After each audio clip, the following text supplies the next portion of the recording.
پھر طاہرہ جعفر آپ کی خدمت میں حاضر ہے۔ نجفی ہال کے منتظمین نے ماہ مبارک رمضان کی فضیلت، عظمت وغیرہ پہ درس دینے کے لیے درخواست کی تھی۔ تو آج میں سب سے پہلے ٹپس بتاؤں گی، اس کے بعد میں ان کی فضیلت اور عظمت اور ہماری ذمہ داریاں کیا ہے وہ بتاؤں گی۔ ٹپس میں سب سے پہلی ہماری ذمہ داری ہے کہ ہم استقبال ماہ رمضان کریں۔ استقبال ماہ رمضان، جتنی معرفت ہوگی اس عظیم مہینے کی، اس کے مطابق انسان استقبال کرے گا۔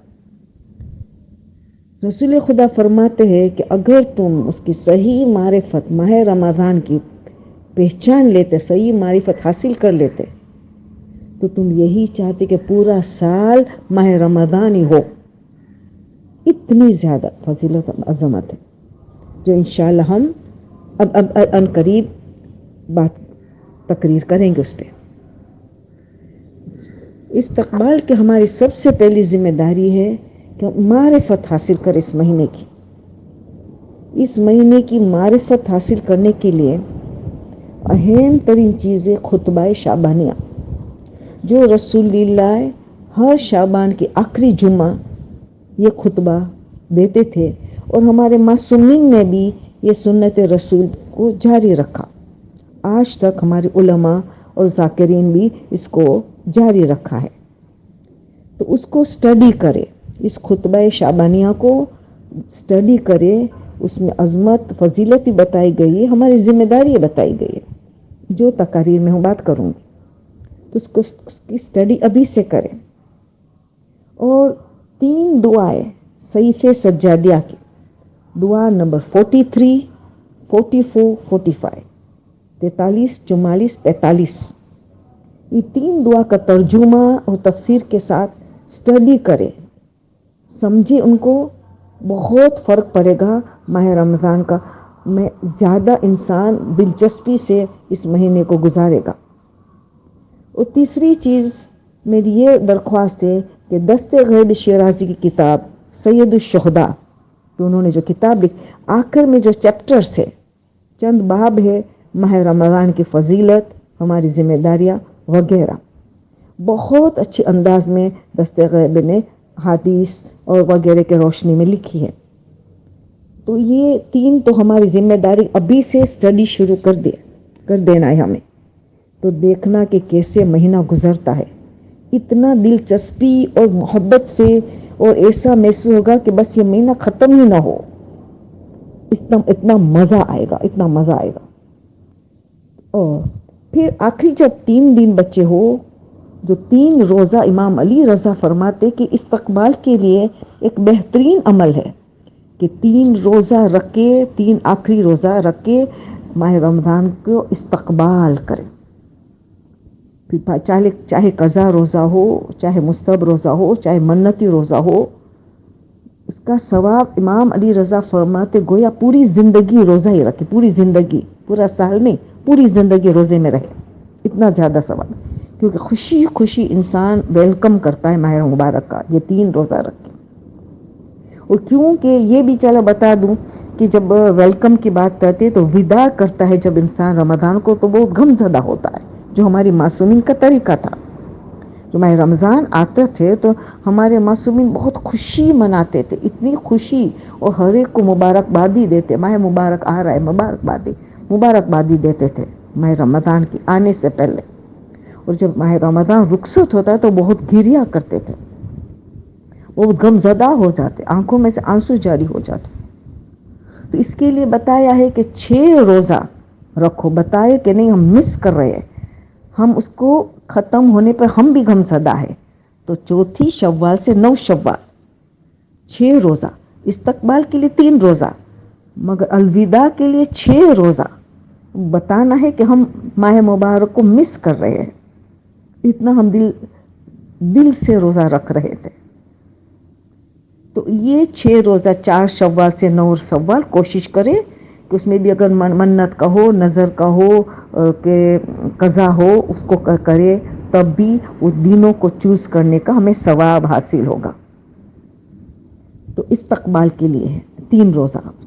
اور استقبال کے ضروری ہے کہ ہم چیک کریں کہ کسی کی امانت ہمارے پاس نہیں، کسی کی کتاب، کسی کا برتن، کسی کا قرضہ ہمارے پر ہو، یا خمس میں کوئی کمی پیشی ہو، رد مظالم، یہ ساری ذمہ داری کو انجام دے. اور اگر لوگوں سے معافی بھی مانگ سکے تو نور علی نور، ورنہ خدا سے معافی مانگے اور خدا سے یہ بھی کہے کہ جو ہم نے بندوں سے کوتاہی کی ہے تو ان کے طرف سے تو معافی دے، اور بندوں کے لیے کچھ نیکی کرے، بندوں کے لیے کچھ استغفار کرے تاکہ ان کے طرف سے بھی ہمیں معافی مل جائے، تاکہ ہم پاک و پاکیزہ ماہ مبارک کا آغاز کریں. ایسا استقبال کرے کہ بہت زیادہ ہم پاک و پاکیزہ حالت میں آج آ گئے ہیں اس طرح، تو بہت زیادہ ہمیں فائدہ حاصل ہوگا. تو پھر ہم یہ بھی ہے ایک میں نے اتنی باتیں تو بتا استقبال کے 3 روزہ اور امانت کا وغیرہ، 3 خطبہ شعبانیہ وغیرہ، 3 دعائیں. ایک چیز میں بھول گئی، وہ علماء کے تقاریر، پرانے سالوں کی علماء کے تقاریر جو ہے یہ یوٹیوب میں آتی رہتی ہے، تو آپ اس کو تقاریر کو بھی سنیں. کبھی موڈ نہیں ہوتا ہے پڑھنے کا تو سنیں، کبھی سننے کا موڈ ہوتا ہے، کبھی پڑھنے کا موڈ ہوتا ہے. تو یہ چیزوں کو سب کو ہمیں ابھی سے شروع کرنا ہے. بہت وقت کم بچا ہے تو جلدی سے شروع کر دیں تاکہ ہم بہترین استقبال کریں اس مہینے کی. اب ہم ٹپس دیں گے. پہلے سب سے پہلا ٹپس کیا ہے؟ پہلی تاریخ بہت عظیم تاریخ ہے. یاد رکھنا ایک چیز کے بھی 6 غسل ہے ماہ مبارک میں راتوں میں جو قربتاً اللہ والا غسل ہے، قصد قربت والا. یعنی جب رات کے وقت غسلے بتایا جائے تو سمجھ لینا بہت عظیم ترین راتیں ہیں، جس میں چند چیزیں بہت امپورٹنٹ. ایک شب داری، جتنی کر سکے شب داری کرے، صدقہ دے، بہت ضروری ہے صدقہ. اور تیسری چیز امام حسین کی زیارت، اور بعد میں امام کی زیارت کو فراموش نہ کرے، چاہے زیارت علی یاسین ہو، جو آپ کو چاہے. تو یہ 2 زیارتوں کو ترک نہ کرے. اور غسل میں بھی ان کی رجا کی نیت سے ہم ڈال سکتے. ان 6 راتوں میں جو قربت والا غسل ہے اس میں ہم رجا کی نیت سے زیارت امام حسین وغیرہ اور توبہ استغفار اور خوش اخلاق ہونے کا، صبر و شکر کی منزل حاصل کرنے وغیرہ، سب کی رجا کی نیت سے نیتوں میں اضافہ کرتے چلے جانا ہے. تو یہ پہلی تاریخ کو غسل کرنے سے ابھی 6 بتا دوں 6 کون سے غسل ہے.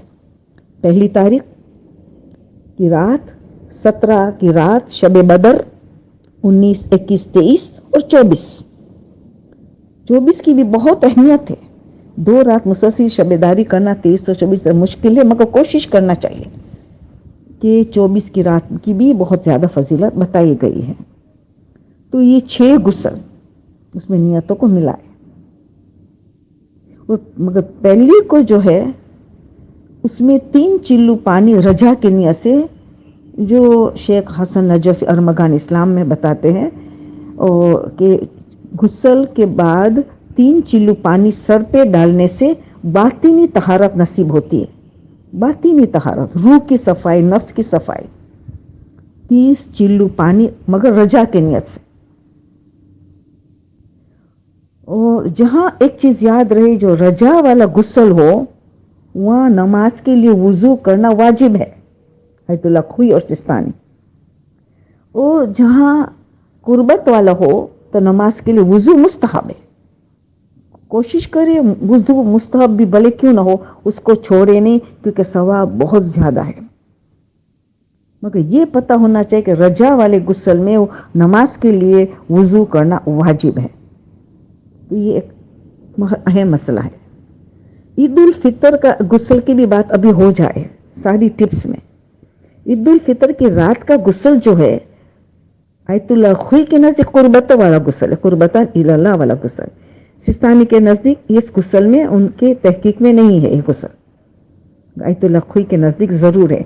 تو یہ شب عید الفطر وہ بھی ان کو لیلۃ القدر سے کم نہ سمجھا جائے. یہ چوتھے امام کا جملہ ہے, مفہوم امام کا ہے, جملہ میرا ہے کہ اس کو لیلۃ القدر سے کم نہ سمجھا جائے. لیلۃ القدر کو وہ بھی ایک شب داری کی رات ہے. وہی زیارت امام حسین, صدقہ وغیرہ, وہی چیزیں جو بہت ضروری ہے ان اہم راتوں میں. اور صدقے کی بات آتی ہے تو یہ علماء کا یہ طریقہ تھا. کچھ علماء یہ کرتے تھے 90% صدقہ اہل بیت کی جانب سے دیتے تھے, ان کی طرف سے دیتے تھے, اور 10% باقی سارے مومنین, فیملی, اپنی طرف سب کی نیت ساتھ میں ملاتے تھے. بعض علماء صدقہ دیتے تھے تو یہ نیت کرتے تھے کہ 50% رسول اور اہل بیت کی طرف سے اور 25% مقربین, صالحین, علماء, شہداء ان کے طرف سے. مقربین یعنی محسنین, سب تھانے محسنین اسلام, محسنات اسلام سب اس میں آ گئے. اور پھر 25% آخری فیملی, اقربا, رشتہ دار, دوست, برادر, پڑوسی, مومنین سب کے لیے وہ اس کے طرف سے دیتے تھے. تو یہ بھی بتایا علماء نے کہ آرڈر آف پریفرنس کس کو کس طرح دے تو کتنا ثواب کس طرح انسان کو ملے گا. یہ بھی علماء نے ہماری تعلیم کیا ہے کہ کھاتا پیتا مومن کو صدقہ دینا 10 گنا ثواب ہے. کھاتا پیتا مومن کو یاد رکھنا صدقہ دے سکتے ہیں, 10 گنا ثواب ہے. غریب مومنین کو دینے سے 70 گنا ثواب ہے. غریب رشتہ دار کو دینے سے 700 گنا ثواب ہے, 700. والدین کو دینا صدقہ 7000 گنا ثواب ملے گا, ملٹیپلائی ہوتا چلا جائے. مگر آخری جو عالم اور طالب علم کو دینے سے 1 لاکھ یعنی 100,000 گنا ثواب بڑھتا چلا جاتا ہے. ایسے اہل سنت کو بھی دے سکتے ہیں, اور حتیٰ کہ آیت اللہ سستانی کہتے کافر کو بھی دے سکتے ہیں صدقہ.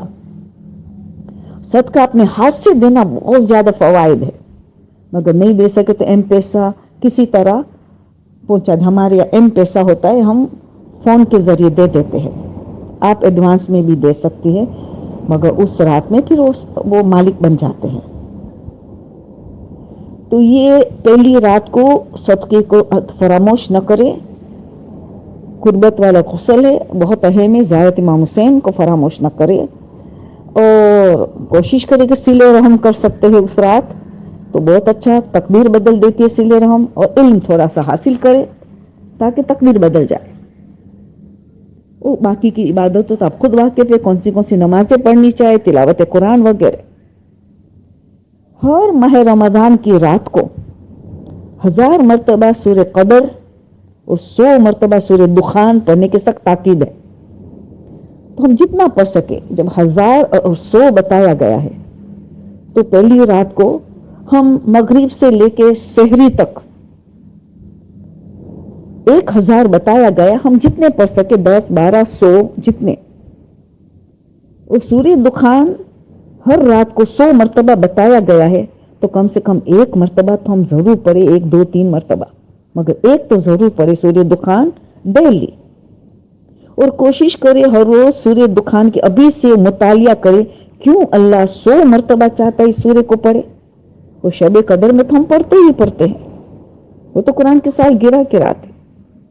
تو یہ کوشش کرے کہ ان چیزوں کو فراموش نہ کرے. اب ہم دعا کے سلسلے میں آئے, دعا افتتاح کو کبھی نہیں چھوڑا جا سکتا. اس کی اسٹڈی کرے, اس میں گہرا تعلق اللہ اور امام زمانہ کے ساتھ. خود امام نے تعلیم کی ہے, اور امام کیا چاہتا ہے کہ ہمارا تعلق اللہ کے ساتھ بہت سٹرونگ ہو, اور امام زمانہ کے ساتھ بہت سٹرونگ تعلق, قوی تعلق ہو. یہ دونوں کا تعلق رکھنا چاہے روح کی آکسیجن ہے, روح کے لیے آکسیجن اتنا اہم ہے. تو دعا افتتاح سمجھ کے پڑھیں گے تو یہ 2 تعلقات بہت سٹرونگ ہوتا چلا جائے گا. پہلی رات کو جشن کبیر کے لیے سخت تاکید ہے. اتنا زیادہ ثواب ہے کہ جو پہلی رات کو جشن کبیر پڑھتا ہے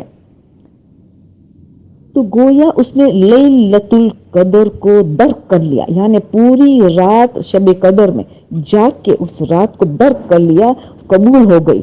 ایک جشن کبیر پہلی رات کو پڑھنے سے اتنا زیادہ ثواب ہے. اور اگر نہ پڑھ سکے تو جتنی پڑھ سکے، مگر بلکہ اگر تھوڑا سا پڑھ لیا مگر 10 مرتبہ اس کا جواب پڑھ لیا تو جوشن کبیر کا فوائد حاصل علماء کے قول کے مطابق اس کا فوائد حاصل کر سکتے ہیں.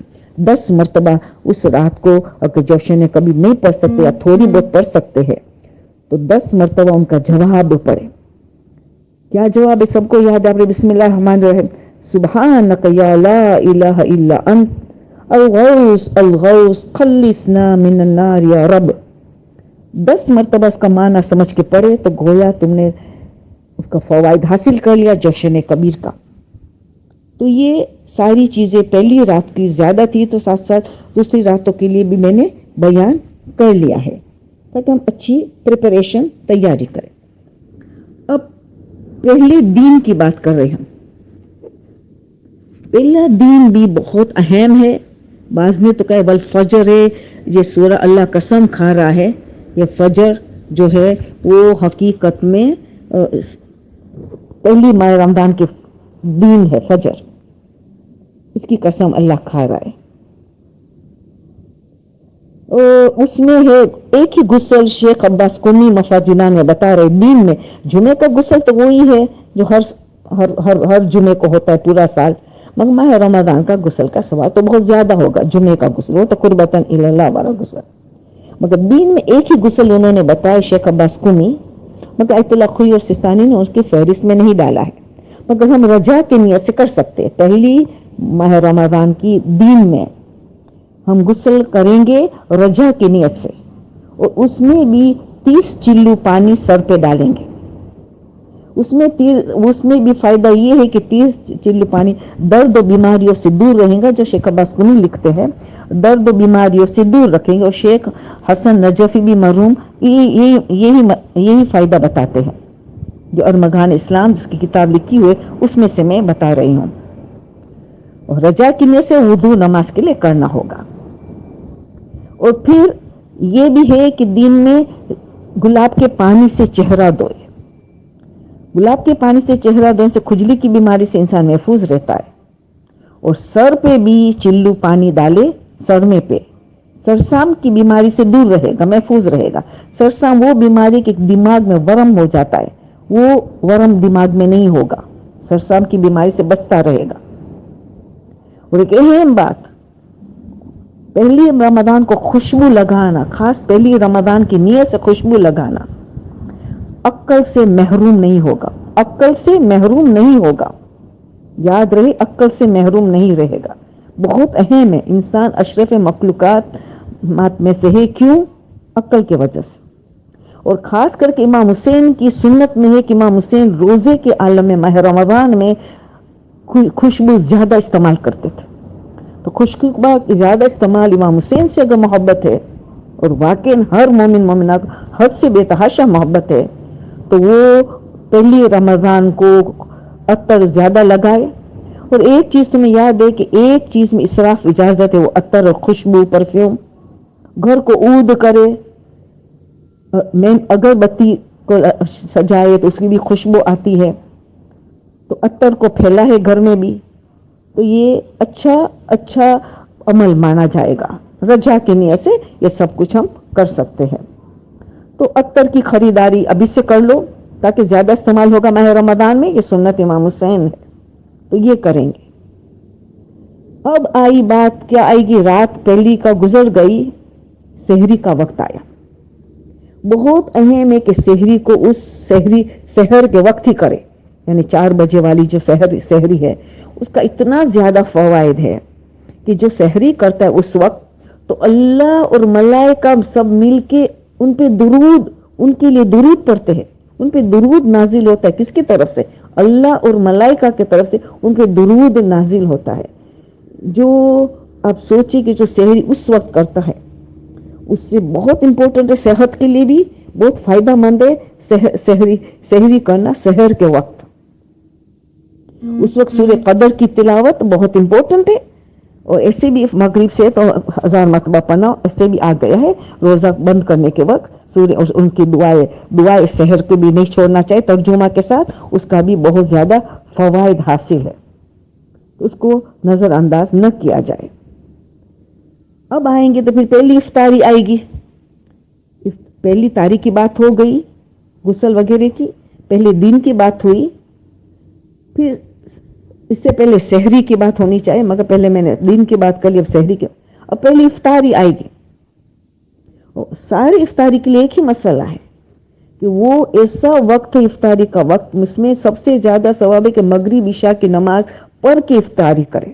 مغرب عشاء کی نماز پڑھ کے تو سب سے زیادہ ثواب چاہیے. بھلے مختصر نماز پڑھے مگر نماز پڑھ کے پڑھے، سوائے دو وجوہات کہ اتنی بھوک برداشت نہیں ہوتی ہے، پیاس برداشت، تو پھر نماز سے پہلے افطاری کر لے. یا تو پھر اگر کوئی انتظار کر رہے ہماری افطاری کے لیے، شوہر ہے ہماری انتظار کرتے کہ بچے ہمارے وہ اکیلے افطاری کرنا نہیں چاہتے، تو پھر اس میں پھر بہتر ہے کہ نماز بعد میں پڑھے، ان کے لوگوں کے ساتھ افطاری کرے.